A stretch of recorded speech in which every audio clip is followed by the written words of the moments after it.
E essa aula, na verdade, vai ser um conjunto de slides um pouco diferentes, com o objetivo de mostrar o quão heterogêneas são as aplicações. E por que, qual é o ponto disso tudo? Por que eu quero mostrar isso para vocês? Para mostrar para vocês que muitas vezes é difícil otimizar aplicações, ou tem aplicações que são mais fáceis de otimizar que as outras. E quais são os guidelines que a gente tem que ter para verificar uma aplicação se ela é passível de otimização ou não. E qual é a diferença de implementação de uma maneira de implementação de uma aplicação, da mesma aplicação com algoritmos diferentes, por exemplo. Certo? Então, é, eu vou abrir mais perguntas, na verdade, do que respostas nesta aula, mas é para vocês terem uma noção do espaço imenso de projeto que tem quando a gente está tentando otimizar o software. A primeira coisa que a gente vai ver, a gente vai fazer uma análise das aplicações e depois a gente vai extrapolar algumas coisas para ver o que a gente poderia otimizar, fazendo cenários bem extrapolados mesmo, quer dizer, pressupondo que há alguns aceleradores e tal. A gente vai ver a importância do sistema operacional. Também a gente vai falar um pouquinho de TLP, de Thread Level Parallelism, quer dizer, do paralelismo oferecido para as threads também, quais são os limites que isso tem. Olha só, isso aqui é um trabalho nosso. E quando eu digo trabalho nosso, é um trabalho no grupo de pesquisa no qual eu estou incluído aqui na URGS. E a gente usou um processador bem simples, modelado em SystemC, o R3000. O trabalho já é antigo, mas ele é muito bom para demonstrar algumas coisas. A gente usou este benchmark, esse switch de benchmarks, que é o MyBench. E a gente pressupôs duas otimizações que a gente poderia, no nível do método, no nível da instrução. Talvez relembrando um pouquinho da nossa conversa, nossa aula sobre just-in-time, que o just-in-time poderia ser feito em método ou em instrução, certo? Mas essa é a nossa metodologia. Então a gente executou esses benchmarks usando esse simulador para verificar alguns comportamentos. E a primeira coisa que a gente fez, uma coisa bem simples, mas que é interessante discussão, eu tenho todos os meus benchmarks aqui. Então são 1, 2, 3, 4, 5, 10, 15, 17 benchmarks. E o que que o eixo. Então, o eixo X é cada aplicação e o eixo Y basicamente fala quantas instruções eu tenho por desvio, certo? O que isso caracteriza? Caracteriza um programa que é Dataflow ou um programa que é Control Flow. O programa que é Dataflow, ele tem, proporcionalmente falando, poucas instruções de controle entre as instruções que executam alguma coisa. Que são as instruções que executam alguma coisa? É load, store e operações aritméticas. Quer dizer, ou tu faz movimentação de dados, ou basicamente tu opera esses dados. Certo? Qual é a minha discussão, gente? Então, nós temos operações Dataflow, então, que são esse aqui. Então, notem, esse encoder aqui, ele chega a ter mais ou menos 25 instruções por instrução de controle, por branch ou jump, que é bastante, certo? Ou jump. Em contrapartida, nós temos aplicações que são muito control flow, que em média nós temos poucas instruções entre instruções de controle. Olha só, menos de 5. Estão vendo aqui? 3 ou 4. Quer dizer, eu tenho uma instrução de controle, uma, duas, três, 4 instruções de movimentação de dados ou de operação de dados e uma instrução aqui de outra cor, de novo, instrução de controle. Por que essa discussão? Gente, assim, ó, quais programas que geralmente têm essa característica aqui? Parsers, por exemplo, que tem muito if-else, muitas instruções de controle, muito switch case. E quais programas que têm esse tipo de comportamento, Dataflow? Programas de stream, por exemplo. Eu tô falando dos dois extremos. Então a gente pega Data, Control Flow e Dataflow. Então aqui nós temos programas de stream. Imagine vídeo. Por quê? Porque vem muito dado, vem stream de dados e eu opero a mesma coisa em cima desses dados. Agora, um parser, por exemplo, que está mais para esse lado, ele tem muito if-else. Imaginem que eu tenho que decodificar um cabeçalho de algum protocolo, ele tem muito if-else. E quando eu tenho muito if-else, quando eu tenho aplicações control flow, elas são mais difíceis de otimizar. Por quê? Vamos pegar no nível das instruções. Vamos imaginar um processador superescalar. O que o processador superescalar faz? Qualquer processador moderno superescalar, ele tenta executar as instruções em paralelo.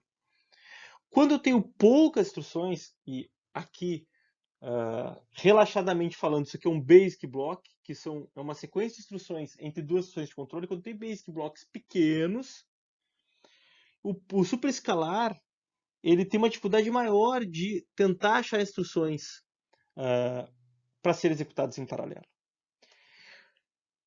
Mas, professor, ele pode ir depois das barreiras do Basic Block. Claro que ele pode, o superescalar faz isso usando preditor de desvio e execução especulativa. Mas quando eu faço isso, deixa eu colocar de outra cor, eu tenho que começar a especular as instruções de outros Basic Blocks. Isto é, eu tenho que apostar, imaginem que cada bolotinha dessas, isso aqui é um Control Flow Graph, cada bolota dessa é um Basic Block. Então, quando eu começo a especular, eu estou apostando que o processador vai tomar um caminho, certo? E quando eu tenho muitas instruções de controle, fica cada vez mais difícil de eu apostar em qual caminho que ele vai tomar.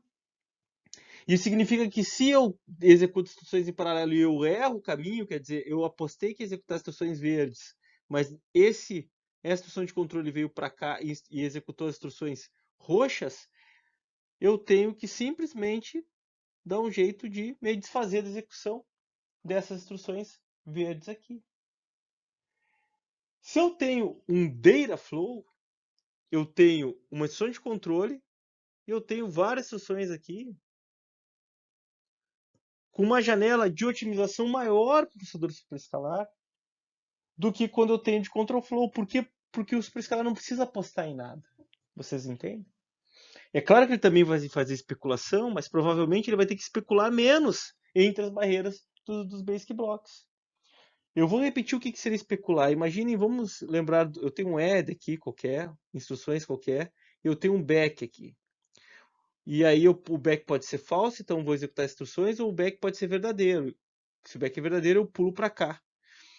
E especular é basicamente adivinhar para onde que esse back ele vai pular e executar ou esta, dependendo da predição de desvio.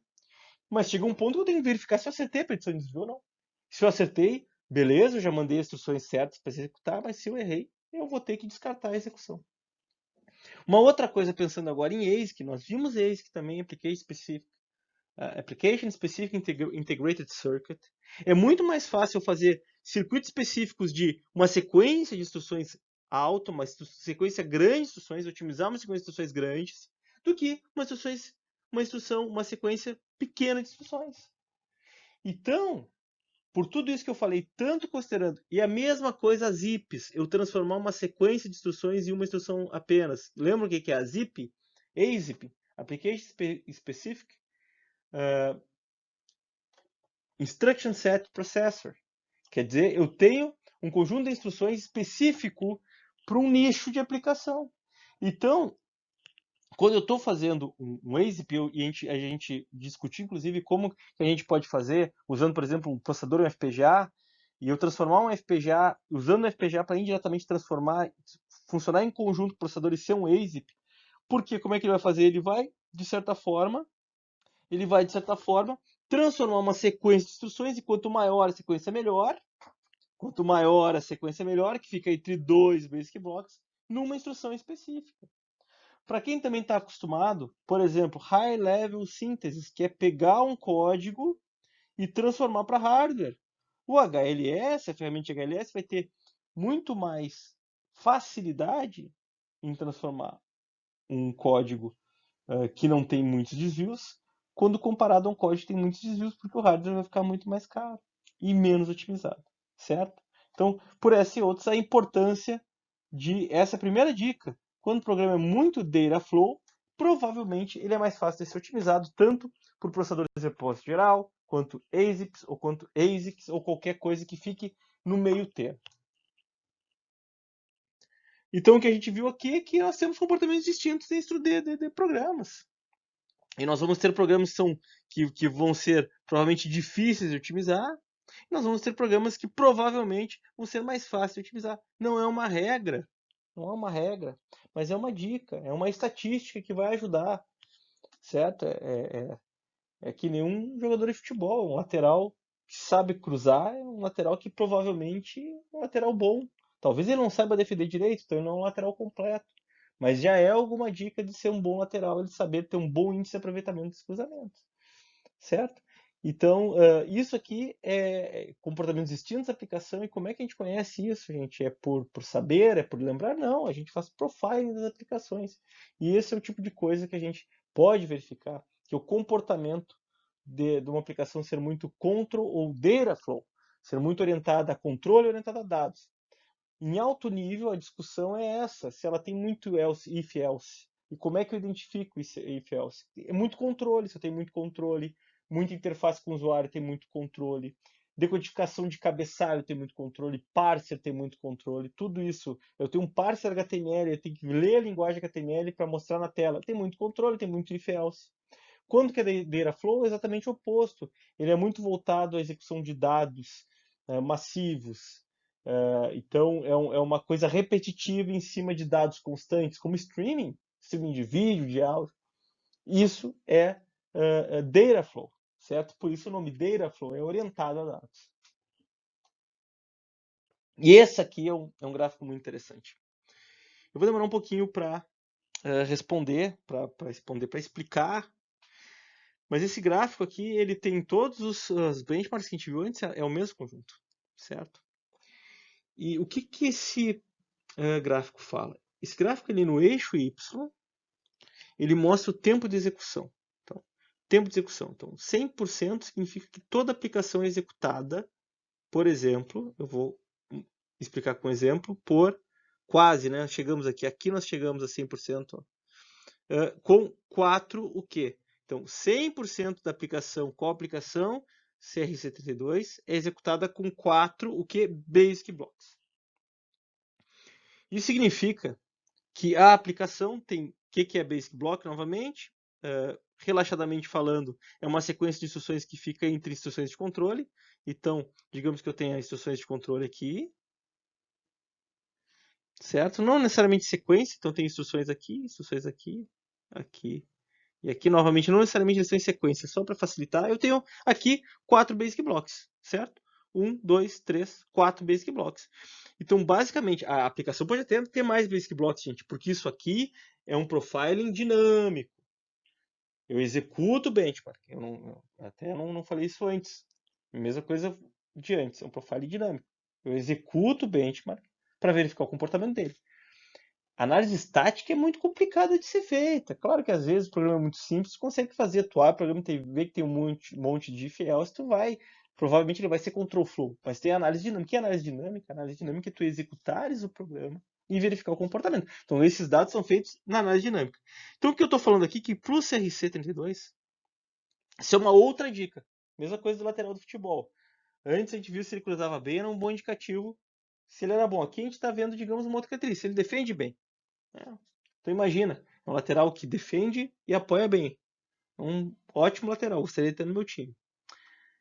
Certo? Então aqui é uma outra característica que tende a ser mais fácil nós otimizarmos programas com essa característica. Mas afinal, professor, qual característica? A característica é a seguinte, de eu ter um programa cuja a representatividade da execução é dada por pouco código. O que eu estou falando aqui? Eu estou falando que 100% do código, ou quase 100% do código, aqui 99% do código, eu preciso de 3 basic blocks apenas para 100% ou quase 100% do código executado.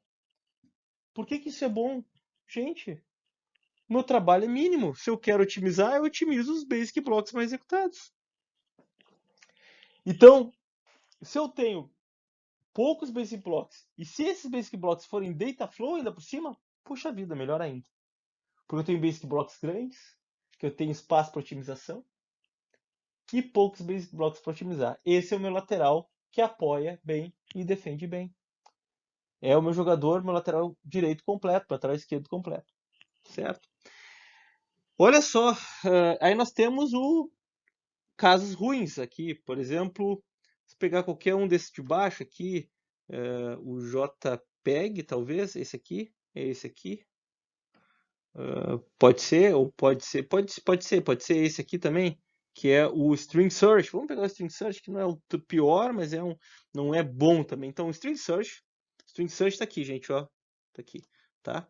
Então, eu preciso de 10 Basic Blocks. Para ter 10 Basic Blocks, representam 50% de execução do programa. Então, significa o seguinte, significa que se eu conseguir otimizar esses 10%, 10 Basic Blocks, não 10%, esses 10 Basic Blocks, eu vou ter um ganho de 50% no máximo. Então, se eu dobrar a velocidade, então eu tenho 50% do programa mais 50% do programa. E esses 50% do programa são representados por esses 10 Basic Blocks. Se eu pego e otimizo, dobro o desempenho, na verdade, eu não vou dobrar o desempenho do programa. Eu vou deixar o programa 1/4 mais rápido. Por quê? Porque esse outro 50% aqui não foi otimizado. Notem que no próprio String Search, se eu quiser chegar a 100% do programa, são mais ou menos 200 Basic Blocks. Esse tipo de programa, que olha só, aqui, esse quadradinho aqui é o Patricia, ó. Olha só. O Patricia, eu preciso de 200 Basic Blocks, e mesmo com 200 Basic Blocks diferentes executados, eu não chego a 100%, chego a 90%. É extremamente difícil otimizar. Por quê? Porque eu tenho uma execução do código, eu tenho meu código estático aqui, com uma distribuição, e o meu ideal é que a execução esteja concentrada em alguns pontos específicos do programa. O Patricia, por exemplo, ele está distribuída a execução. É difícil. Eu vou ter que otimizar tudo para otimizar o programa. Vai me dar muito trabalho. Certo? Então isso aqui é muito interessante também. Professor, como é que eu identifico? Gente, geralmente vocês abrindo visualmente, abrindo o programa ou instintivamente, se é um programa que tem um loop ou poucos loops que executem muitos dados, é provável que ele tenha também um raciocínio parecido com o do Control Flow Dataflow. É um programa loop, que é um loop, por exemplo, uma execução de um decodificador que tem passos definidos. Agora, se for um compilador que tem um monte tem passos indefinidos, um monte de fiel, se ele vai para vários lugares, é provável que seja essa distribuição de código aqui. A gente não consiga achar um ponto apenas para otimizar. Só uma última questão, uma pergunta que sempre me fazem, deixa eu só apagar aqui para ficar mais claro aqui, é por que essa linha fica reta? No CRC 32, por exemplo, que é o nosso melhor exemplo aqui. Por que aqui fica reta a linha? É porque ou o programa não tem mais Basic Blocks, ou esses Basic Blocks são irrisórios. Então, ele ter um ponto aqui em 15 não significa que ele executou 15 Basic Blocks diferentes. Significa que ele saturou em algum ponto, saturou em 4 ou 5 aqui e depois não tem mais. Ou não tem mais, ou eles são tão insignificantes que não aparecem no gráfico. Tá? Então, não necessariamente o CRC executou 200 Basic Blocks diferentes. Esse aqui sim, porque eles vão chegar a 100%. Certo? E a gente está sempre ordenando pelos Basic Blocks mais representativos. Eles não são randômicos. Então, eu sempre estou ordenando pelo Basic. Então, o primeiro Basic Block que está aqui, ele é o mais executado. Então, olha só, esse aqui é outro interessante de falar, o Susan. Ó, está vendo? Um Basic Block do Susan, ele tem 75%, responsável 75% da execução do programa. Só que depois é difícil de chegar a 100%.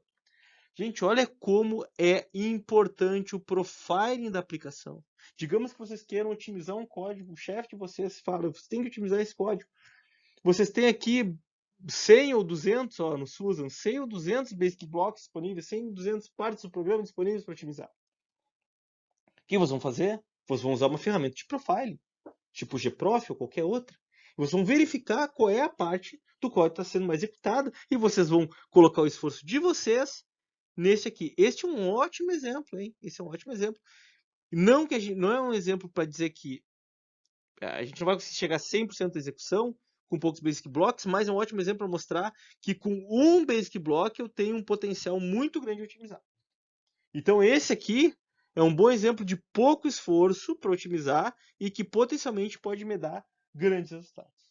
Olha como é importante fazer a análise da aplicação antes de entrar otimizando loucamente. Imagina agora se vocês pegam um Basic Block que não é significativo, pegam lá o Basic Block que está em centésimo no ranking do quão significante ele é, e otimizam e perdem um tempão otimizando ele, e ele é responsável por 0,1% do total de execução. Vocês não vão ter nada de ganho, certo? Então, novamente, a importância de fazer profiling de código. Então, como eu falei aqui, isso aqui é só um resumo bonito, sem meus riscos. 3 Basic Blocks é quase 100% do código nesse aqui. E nesse aqui, 200 Basic Blocks é responsável por 90% do código. Isso não é bom. Esse aqui é difícil de otimizar. Aí, se alguém pedir para vocês otimizarem esse, vocês dizem, será que a gente não tem um dinheirinho para comprar uma máquina nova, que é mais fácil de fazer, do que otimizar esse programa? Agora a gente vai fazer uma análise bem alto nível das otimizações em potencial que a gente pode fazer, agora conhecendo esse código. E aqui começam as nossas extrapolações. A gente vai brincar de fazer mágica um pouquinho.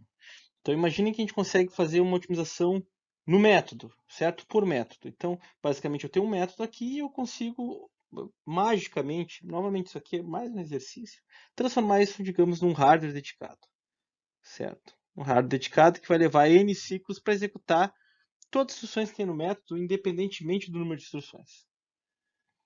E a gente vai perguntar se é suficiente ou não. Vamos ver. Então, isso aqui é um exemplo de uma otimização no nível do método. Quer dizer, eu tenho um método aqui, uma função, e eu vou otimizar basicamente o que está dentro desse método, certo? Vou transformar isso aqui, como eu falei, num hardware qualquer, e magicamente ele vai demorar 1, 5, 25. O estudo que a gente fez é bem maior que esse. Aqui a gente vai resumir bastante. Vamos lá. Aqui está a otimização, então, como eu já havia falado. Transforma isso. E aqui, o que está acontecendo aqui? A gente está pressupondo que magicamente cada método vai levar só um ciclo, certo? Eu inventei um hardware e ao invés de chamar aquele método e executar todo o método, eu tenho a chamada do método da função e aquilo vai levar um ciclo só. Claro que eu tenho enormes speedups. Mas notem que o que chama atenção não é o CRC32, não por coincidência tem um fator de quase 2000, mas são alguns que ficam nessa parte de baixo aqui, ó, o que são esses métodos? São os métodos mais utilizados, certo? Da esquerda para a direita. Que mesmo com muitos métodos, eu não consigo uma otimização de mais que 10 vezes. Puxa, professor, mais 10 é muito, mas tudo bem, vamos pegar isso aqui, ó, menos de 5. Gente, é eu substituir os métodos por um ciclo. Por quê? Porque eu tenho muito método. Segundo, porque esses métodos têm poucas instruções. Então, olha só, se magicamente eu pegasse os meus métodos mais executados vindo da esquerda para a direita e fosse dizendo que cada um leva um ciclo, mesmo assim, diria, em mais ou menos, ou até mais da metade dos programas, eu não teria um speedup de 10 vezes. E eu estou falando para vocês que é muito difícil de conseguir uma otimização melhor do que isso, certo? Então, o CRC é bom para essa otimização que a gente chama por método mais tradicional, e com uma pequena quantidade de kernels. Kernel, basicamente, que a gente chama hot code. Lembra do hot code em Just in Time? São kernels de aplicação que são bons, são muito executados, são bons para otimização. O Susan, porém, é um dos exemplos que não é bom para otimização tradicional, e não por coincidência a gente falou do Susan como um exemplo de coisa não muito boa. Por quê? Porque a gente tem muito código, execução de código espalhada. E aí nós temos speedup médio de 82 vezes, mas claro que o CRC, por exemplo, influencia muito nesse speedup médio aqui. Então isso aqui é só mais curiosidade. Mas qual é a lição aprendida aqui? Que mesmo tendo uma otimização mágica dessas, muitas vezes não é suficiente. E aqui nós temos uma suposição mais realista, que são 5 ciclos por método. E aqui vocês veem que, novamente, está aqui o meu número de métodos, do mais significativo para o menos significativo. E mesmo assim, a mesma coisa, até fica pior.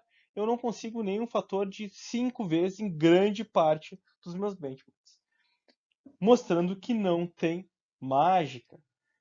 E uma suposição realista de 5 ciclos por método não é tão ruim. Notem que um processador super escalar, dependendo das instruções que ele executa no método, até ele conseguiria fazer 5 ciclos por método. Um speedup médio de 40 vezes. Agora vamos ver no nível da instrução, que é basicamente trace, mas na verdade aqui a gente está executando, otimizando basic blocks. Certo? E o que é um trace quando a gente falava em just-in-time? O trace nada mais é que um conjunto de basic blocks. Certo? Mas a gente está otimizando basic block por basic block, lembrando que aqui então eu tenho, onde eu estou em vermelho aqui, eu tenho instruções de controle que vão desviar. Então aqui eu estou pressupondo que cada basic block vai magicamente virar um hardware que vai executar em n ciclos. Por exemplo, um ciclo ou 5 ciclos, como a gente viu em método. E aqui, teoricamente, seria uma otimização ideal porque a gente teria mais flexibilidade. Mas vamos ver na prática o que aconteceria. Olha só que interessante. Um ciclo por basic block, eu sempre tenho ganhos. Claro que os meus ganhos vão depender muito da aplicação, vão depender muito da representatividade de cada bloco. Mesmo com um ciclo por basic block, vocês podem ver que, claro, gente, que agora minha otimização mágica é pior. Por quê? Porque antes eu falava que era um ciclo ou 5 ciclos, ciclos por método. Mas a minha otimização mágica, método, geralmente, é composto de vários basic blocks. Então, minha otimização em potencial de método é maior do que otimizar um basic block apenas. O que está acontecendo aqui? Novamente, eu pegar um basic block para otimizar, em alguns casos, vai me trazer... Olha só, vocês estão vendo como está estabilizando aqui? Por quê? Porque esses basic blocks não são muito representativos. Isso mostra que mesmo essa otimização best case de basic blocks não me traria grandes vantagens. Por quê? Porque eu estou otimizando os basic blocks errados, que eles não são significativos. Agora, o que mais chama atenção, visão geral, fator de speedup menor, e aqui o speedup médio de 1.7 vezes e de 3.2 vezes. Mas o que mais chama atenção é isso aqui. A perda de desempenho. Como perda, professor? Porque tem basic blocks que tem menos, então 5 ciclos de basic block. Imagina um basic block que tem 2 instruções, ou uma instrução apenas, que levaria 3 ciclos. Aí eu estou substituindo um basic block que leva 3 ciclos por um mágico, por um hardware mágico, que leva 5 ciclos. É da vida, a gente está fazendo mágica e extrapolando coisas. Mas qual é o recado disso? O recado disso, gente, e nós vamos ver ainda numa apresentação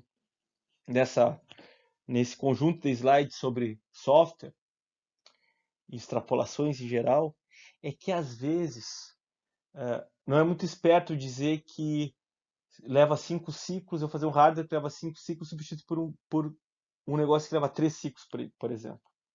Não parece esperto, mas às vezes isso não é tão óbvio. Eu vou mostrar para vocês. Às vezes, esses 5 ciclos aqui, nós estamos extrapolando, na verdade eu tenho olha só, 1, 2, 3, 5 ciclos. Mas na verdade, o hardware que eu fiz, ele leva 2 ciclos para executar, mas eu perco 3 ciclos na comunicação só para enviar os dados e receber de volta, que é essa parte em verde aqui. E aí vai me trazer perdas, mesmo que aparentemente 2 ciclos seja menos que 3 ciclos aqui, no nosso exemplo fictício. E a gente vai ver que isso acontece na vida real, com aceleradores, com GPU, com coprocessadores. Certo? Então notem como a vida é difícil. Notem que muitas vezes, não apenas aqui, mas aqui também eu tenho perdas de desempenho. Está menor que 1, ó, menor do que 1. Eu tenho perdas de desempenho porque eu estou otimizando errado, mesmo que a minha otimização seja extrapolada e de maneira mágica. Certo? Por exemplo, o speedup do JPEG é melhor em método, melhor em basic block do que método, por causa da granularidade.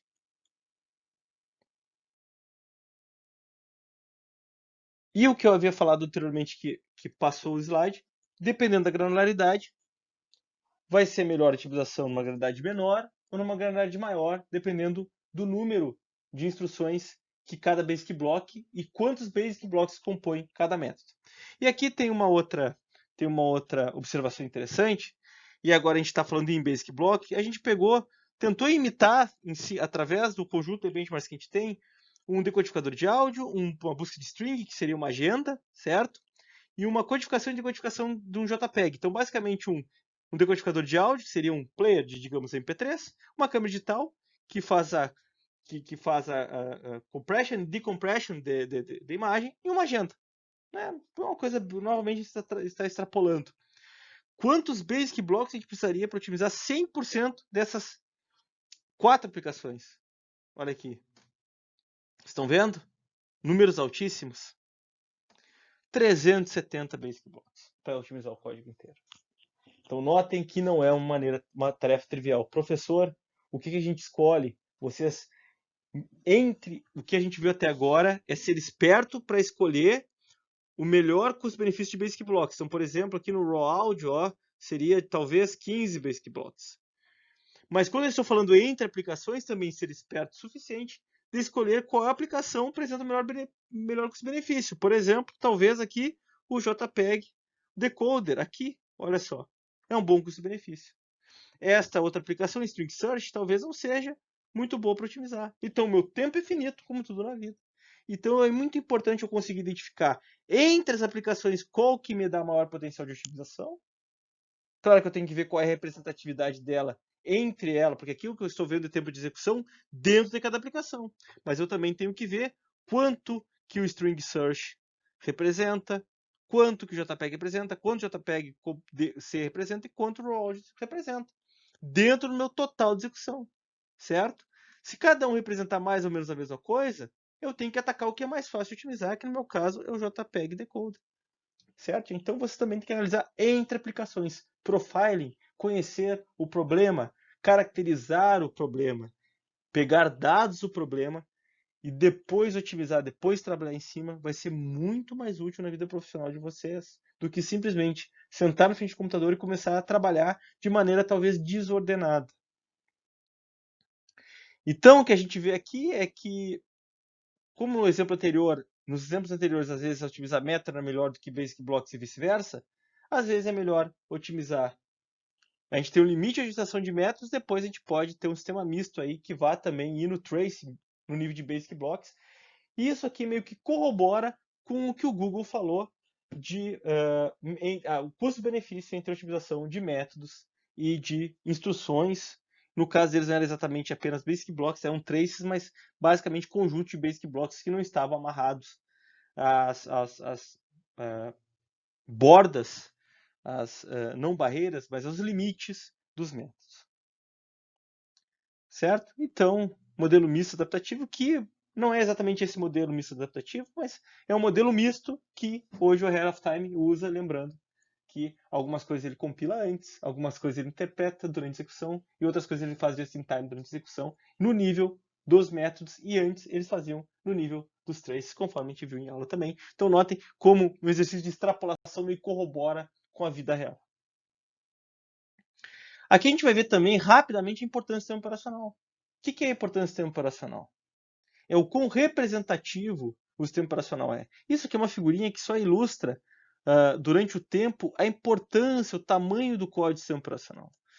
Por que o sistema operacional é tão importante, gente? Porque ele lida com periféricos diferentes, através de drivers, ele tem todo o serviço de entrada e saída, ele tem serviços muito utilizados pelos programas, enfim. Um acelerador tem que levar em consideração, quando a gente acelera um programa, a gente tem que levar em consideração que existe sistema operacional. Isso aqui mostra uma coisa muito interessante. Ele mostra o que é executado no modo do sistema operacional, biblioteca do sistema operacional, e ele mostra o que é executado no espaço de gerenciamento do usuário. O que isso aqui mostra, gente? Isso mostra que, se eu pegar o String Search, por exemplo, vai adiantar eu otimizar meu código e não otimizar o código do sistema operacional? Não vai adiantar nada. Eu vou conseguir, agora eu dobrei o desempenho do meu programa. Grande coisa, 98% executado em chamadas de sistema operacional. E notem que aqui eu tenho o contrário, eu tenho o bit count, que a maioria é do usuário. Mas notem que mesmo o bit count, que é a maioria do usuário, eu ainda tenho um pedacinho que é 10, 15%, que não é insignificante, no modo sistema operacional. Então é muito importante nós levarmos em consideração o sistema operacional. As chamadas da biblioteca, isso aqui também não é apenas sistema operacional. A gente pode falar das chamadas de biblioteca. Lembrem que quando a Google lançou Dalvik, que não tinha interpretadores, falavam que muita coisa era por causa que não precisava, porque muito código era chamado de biblioteca. Depois eles viram que não era bem assim.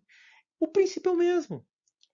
Na verdade, no final das contas, a gente tem que considerar as duas coisas, porque olha só, no nosso conjunto de benchmarks é mais ou menos 50-50, 50-50. Algumas aplicações aqui usam muito sistema operacional, outras usam pouco, e algumas estão na metade. Mas notem que nesse gráfico daria para dizer que a maioria ainda usa mais sistema operacional que código do usuário. Depois que a gente falou um pouquinho da importância do sistema operacional, vamos discutir um pouco Thread Level Parallelism. Qual é o setup que a gente usou? Na verdade, esse aqui foi um trabalho desenvolvido no grupo de sistemas embarcados da URG, mais especificamente pelo hoje professor Matheus Hutzig, e é composto por um Spark V8, MP vem de Multiprocessor, novamente com processador simples e variando o número de processadores de 464 na época, quando foi feito, era bastante, utilizando um simulador chamado Simix, que na época também era bastante utilizado. E o objetivo é tentar medir Thread Level Parallelism. O que é TLP? TLP é o seguinte, gente, de uma maneira bem simples, é medir a quantidade. Tem uma aplicação que é dividida em threads, digamos 4 threads, certo? E cada thread vai executar num processador.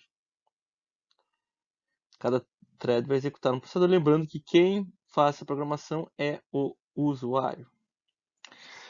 E tem várias maneiras de medir TLP, mas basicamente o TLP ele fala ao decorrer do tempo o quão ocupado está cada processador executando as threads. Então, por exemplo, vamos fazer com 2 threads, depois eu volto para o exemplo de 4. Se eu tenho 2 threads dessa maneira, uma executando aqui, e aí depois ela ficou parada, durante esse tempo ela está parada, e durante esse tempo a thread 1 está parada, e durante esse tempo a thread 2 está parada. O TLP é basicamente zero, porque não existe paralelismo das threads, certo? Então o TLP é uma medida e varia da maneira que se mede, dependendo do autor, né? Então há diferentes maneiras de medir TLP, mas quando a gente ouve falar em Thread Level Parallelism e quando a gente vê um valor numérico em cima de TLP, basicamente é um valor do quão paralelo. Então, aqui, por exemplo, nós temos 100% de paralelismo. Todas as instruções, todas as threads estão sendo executadas em paralelo. Interruptamente, quer dizer, do início, quando elas começam a executar, até o final. Isso na vida real é muito difícil acontecer, porque tem comunicação entre elas e outras coisas. A gente vai depois discutir em um conjunto de slides específicos sobre isso. Mas isso é TLP, Thread Level Parallelism. Você deve estar acostumados a ouvir falar de ILP, que é Instruction Level Parallelism. Então, por exemplo, é a quantidade de instruções que um processador superescalar dentro do processador, quantas instruções, ou taxa de instruções em paralelo executadas.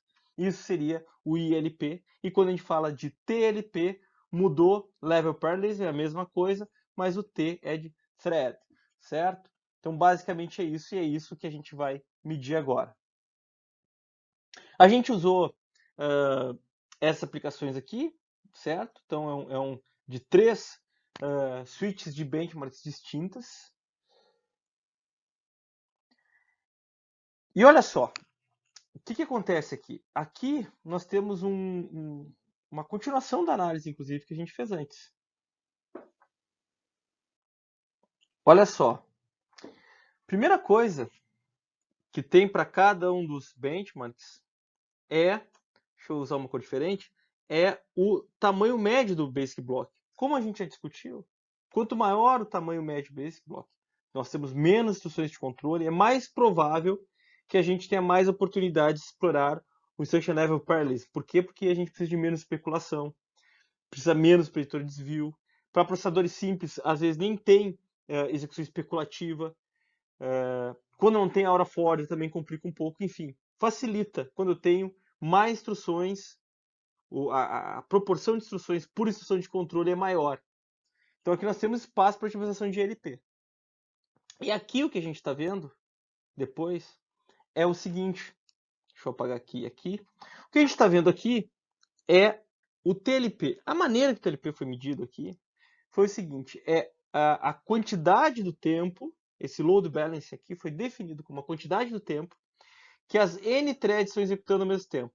Então, por exemplo, quando é 99, com 4 threads, significa que eu estou executando as 4 threads em paralelo e em 99% do tempo as 4 threads estão executando. Então, no 1% do tempo pode ter 3 threads executando ao mesmo tempo. Então, ou 2 ou uma, não interessa. Então, aqui, por exemplo, 22%, 22,75% é apenas em 22,75% do programa as 4 threads estão executando ao mesmo tempo. Outras medidas fazem uma variação de considerar 4, 3, 2 e 1 e cada um com seu peso específico. Então, novamente, a medida do TLP varia dependendo do autor. Essa foi a metodologia utilizada. Notem, porém, que nós temos aqui um balanceamento de carga quase perfeito para essa aplicação, principalmente essas aplicações. Porque, gente, olha que interessante. Quando eu aumento o número de threads, eu basicamente mantenho o meu TLP. Em contrapartida, eu tenho programas que não escalam. Olha só. Esse programa aqui, por exemplo, além de ter um número de instruções por instruções de controle muito baixo, quer dizer, ruim, potencialmente ruim para ILP, ele não escala. Olha só que interessante, gente. Ele já tinha um balanceamento baixo, que quer dizer, eu tinha um nível baixo de TLP, com 4 threads, mas quando eu aumento para 64, pior ainda. Só em menos que 1% do tempo de execução, todas as threads estão executando ao mesmo tempo. Então, olha só que interessante. Eu tenho algumas coisas que são intermediárias, por exemplo, esse aqui, que se comporta relativamente bem. Não é o ótimo é isso aqui é muito bom. São programas que escalam com o número de threads, com o número de processadores disponível. E eu tenho também um conjunto de aplicações que não escala. Sabe o que significa? Significa que se vocês colocarem 64 threads aqui para executar ao invés de 16, vocês até podem ter algum ganho, gente. Eu não estou dizendo que não vai ter ganho. Eu estou dizendo que o aproveitamento dos processadores vai ser menor. Quando eu falo que eu vou de 4 para 8, por exemplo, vamos desenhar o 8 aqui. Quando eu vou de 4 para 8 processadores, isso aqui, esses quadrados que eram para ser quadrados, são processadores, são cores. Quando eu vou de 4 para 8. Então vamos pegar esse exemplo aqui, certo? Aqui o paralelismo diminuiu, mas não quer dizer que a velocidade de execução não aumentou. Só quer dizer que os recursos estão sendo usados de maneira menos eficiente, mas eu tenho mais recursos sendo utilizados, certo? Então, o desempenho provavelmente subiu, mas os recursos são utilizados de maneira menos eficiente. Por quê? Porque fica muito processador esperando por outras threads para acabar. Então, imagine que eu tenho 2 threads aqui, essa thread acabou, ela tem que ficar esperando por essa thread aqui acabar, porque eventualmente eu preciso usar o resultado dessa thread aqui, certo? Thread 0 e thread 1. É isso que isso aqui significa. Não quer dizer que diminui o desempenho, quer dizer que eu estou utilizando os recursos de maneira menos eficiente. E isso serve para várias aplicações paralelas, independentemente da arquitetura, que a gente está usando uma arquitetura Spark, que nem é muito utilizada, mais utilizada, mas não interessa, gente. Porque isso é normal e recorrente. Nem todo programa é escalável. Alguns programas são escaláveis até um certo momento, depois não tem mais escalabilidade. Então isso tem que ser. Como é que eu meço isso? Como é que eu vejo? Eu tenho que medir, eu tenho que aumentar o número de threads. Nesse caso aqui, daqui a pouco, se eu tenho um processador com 32 cores e executando uma aplicação não escalável, talvez é melhor executar 4 aplicações não escaláveis, usando os cores de maneira mais otimizada. Ao invés de executar uma aplicação com 32, duas threads, eu executo 4 aplicações com 8 threads cada, ou 8 aplicações com 4 threads cada. Mas, professor, isso acontece? Ora, hoje nós temos ambientes de cloud computing com virtualização. Isso vai se tornar cada vez mais comum. Vocês têm que saber isso. Nem toda aplicação ela é paralisável, ela traz ganhos sendo paralisada. Olha só, essa aqui é um exemplo disso. E nem toda aplicação é escalável. Quer dizer, olha essa aplicação aqui. Essa aqui é um ótimo exemplo. Ela tem uma certa balanceamento de carga bom, que dá um TLP bom para ela, mas quando eu aumento para o número de threads fica muito ruim. Não quer dizer que não vai aumentar o desempenho, mas quer dizer que eu estou aumentando o desempenho de maneira eficiente porque eu estou usando recursos que não estão sendo bem utilizados.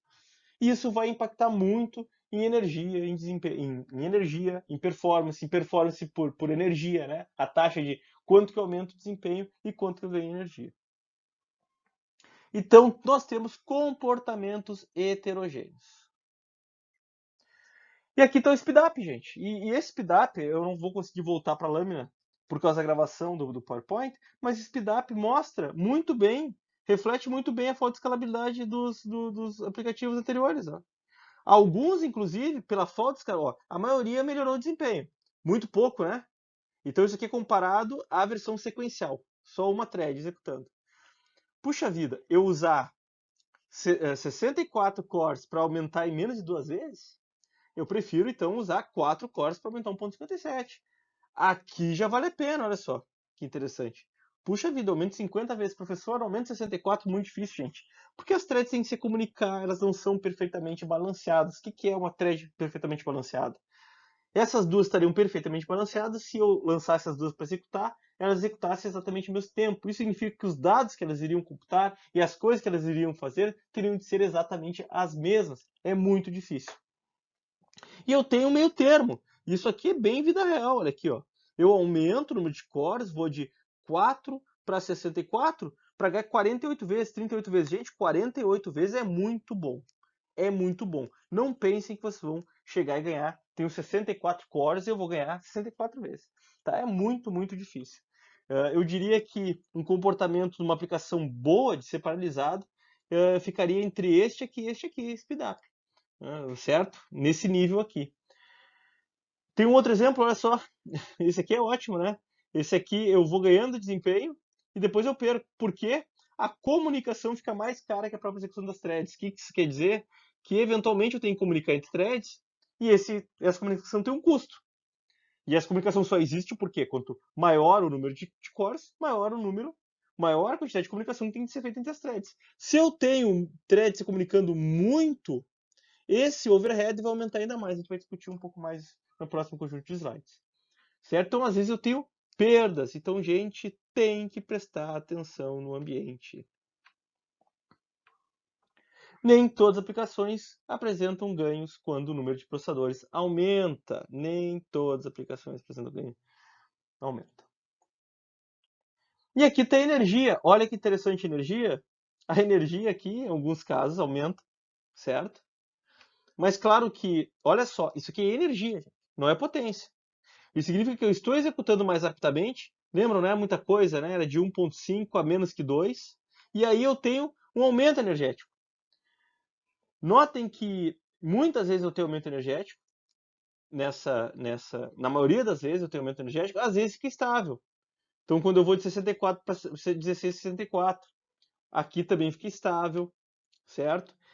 Depois eu vou mostrar uns exemplos mais de vida real, mais atuais, que esse trade-off é maior. Às vezes eu tenho ganhos energéticos, ao contrário desse exemplo mais antigo, eu tenho ganhos energéticos significativos quando eu aumento. Mas tudo depende da escalabilidade e do nível de comunicação, certo? Mas isso aqui foi feito no simulador de alto nível, e depois eu vou apresentar uma outra análise mais baixo nível, mais vida real. E a gente vai voltar a estudar isso aqui.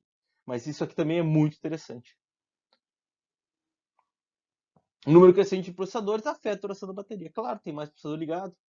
Certo? Então, olha só, se eu vou de 14 para 64 e não tiver um ganho de 16 vezes, considerando que os outros processadores, se eu estivesse dando 4, eu falei 14, se eu vou de 4 a 64, eu tenho que ter um ganho de 16 vezes de performance para justificar o aumento energético que eu estou gastando ligando esses cores aí.